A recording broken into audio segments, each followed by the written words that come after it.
is Hannibal here from The Hannibal TV on YouTube. Last week, TNA had their debut show on AMC. It's unknown really how much they're getting. I've heard people think somewhere between 8 and 10,000. Prior to that, they were on Access TV, which is owned by Anthem, the company that owns TNA. And they hadn't really released any ratings for over a year. So a lot of people have messaged me, hey, you're going to comment on TNA's brutal rating, blah, blah, blah, blah, blah. Well, they got a rating. They got a 0.04 rating. And some people think that's brutal, but to me, they beat Collision. Collision last week only did a 0.03 rating.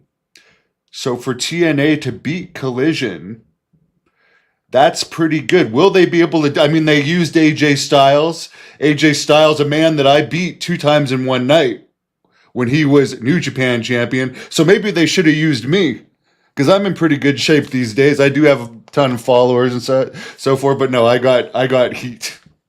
Actually, someone asked TNA about me back in December of 2024. I had a friend. He's no longer my friend. He's a pretty shady guy, actually, but he's the agent of Swerve Strickland and a bunch of wrestlers. One time worked with Harry Smith and said, hey, could I pitch you to TNA? I think they might be interested in you. And apparently he pitched me to TNA in December 2024. And the response he got was that they're hiring only people right now that could work with WWE in the future. And they didn't see me as a guy that WWE would be interested in. And that would be true. And they are in affiliation with WWE. So that was the official reason. Of course, I did organize TNA's first ever Canadian tour, legit, December 2007 in 3 cities in Quebec. And the one city in Toronto, I hooked them up with the arena in Oshawa, and they ended up doing a pay-per-view there. The first Canadian pay-per-view. That was because of me hooking them up with the arena in Oshawa. So I actually have a bit of a history with them. I even helped them a little bit with their 2017 tour. But that was the answer. And I know this is not about my history with TNA. I'm just saying they didn't get that great of a rating, but they hadn't even hit a 0.01. in over a year, so it's an improvement, and they beat Collision, so that's something to hang your hat on. I mean, AEW is getting $180 million a year for Collision and Dynamite. Dynamite's only doing like 0.08s these days, so they're halfway to Dynamite's rating. Dynamite apparently, which has dropped like 59% in viewership in the past year, which is sad. Jim Ross apparently fell and is going to be out for a while. He is, from what I understand, the highest paid announcer in wrestling because he's legendary and AEW overpays people. But it seems like he's having a lot of health issues lately, and now he's fallen and hurt himself. So he's going to be out again. So, and I mean it seriously. I hope he's going to be all right. I was looking through the Wrestling Observer before I did this report to see what kind of upcoming attendance AEW has. It's under 1,000 to a little over 1,000 for the most part for their upcoming shows, other than Australia. They're coming back to Australia, and they got about 5,000 tickets out for that. You never heard of AEW Dynamite? Well, as I said, it's gone down 59% in viewership since last year, so there's a reason. The 2 most popular AEW stars on YouTube are Edge and MJF, by the way.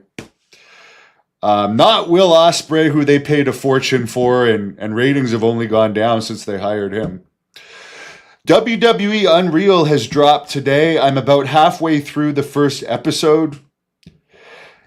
I can't sit through an episode of Raw, so I'm making it through, and I am going to do a custom review of it. I'll do one of every of the episodes, because to me it's interesting. But is it going to help them in the long run? Yes, it's more interesting than their TV product. It's all about getting Triple H over as this great writer. But honestly, I don't know if it's going to help more people want to tune into the problem. A lot of people like Toni Storm. A lot of people don't like how she's being used in this dancing gimmick with which Orange Cassidy's doing with her. And by the way, they're hitting terribly low ratings. So maybe they should switch it up because Toni Storm is one of their most popular wrestlers. Probably their most popular legit female wrestler, and they're doing stupid stuff with her. Why do I think modern wrestling? What kills a modern wrestling company? The lack of kayfabe and believability. The lack of believability is a big thing. I think that's what kills it for me personally. Someone says, I can tell you something about AEW. Dynamite Kid Jr. is under a 3-year deal and has had only 4 matches. Here's something else stupid. They hired Dynamite Kid Jr., who needs more. It's not like he was that hot on the indies or anything, but they don't hire Davey Boy Smith Jr., a seasoned guy, real tough athlete. But no, we'll pay Dynamite Kid Jr. a contract, and Harry Davey Boy Smith Jr. is killing it in All Japan, but he's believable. He's got a good head on his shoulders. And there's just so many guys there's so much fat to cut in AEW. But I'm going to go back and finish the first episode of Unreal, and I'll give you guys reviews of all of the episodes. Let me know. I heard the actual first episode of TNA wasn't very good. So I hope it gets better. And by the way, if you ever want someone who could bring believability to your product, don't call that guy that talked to you about me the other year. Call me directly. I'm not that hard of a guy to reach. And hey, at one point, Tommy Dreamer, who's on their booking committee, did try and get me hired in WWE. But it eventually did happen, so I thank him for that. But he has a lot of pull in TNA. But let me know what you guys think of all that in the comments, and let me know what you guys think of WWE Unreal, or if you've seen, speaking of shows bombing, CM Punk's acting movie Night Patrol was in last place on the weekend. One of the movies that was released last weekend, it was out and it got last place.